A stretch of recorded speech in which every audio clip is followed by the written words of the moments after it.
Fun fact, Republicans took full control of Oklahoma in 2011, winning the governorship, House, and Senate. Now, while we examine the changes since they took over, keep in mind that this is the 10th most religious state in the Union, starting with K through 12 educational performance, which dropped from 35th to 49th. They bounced between 48th and 50th.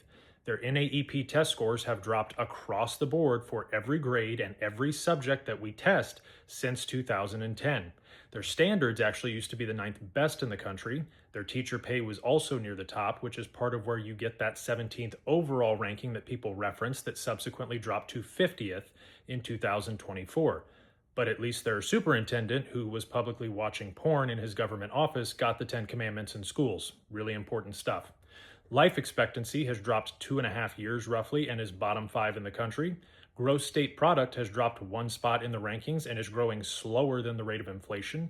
The infant mortality ranking has dropped 1 spot, and income per capita is bottom 5 in the country. Their incarceration rate is up roughly 51%, is the fourth highest in the country, and again, if Oklahoma was its own country, would be second only to El Salvador. The homicide rate is up roughly 59%. Firearm mortality is up roughly 34% and is in the top quartile in the country.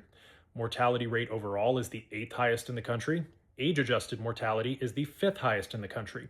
The suicide rate is the 6th highest in the country. The divorce rate is the 4th highest in the country. Domestic violence. 51.5% of women surveyed report suffering some form of sexual domestic violence. 56.7 report suffering psychological domestic violence, that's 7th highest in the country, and 16.7% report being stalked at some point, which is the 6th highest in the country.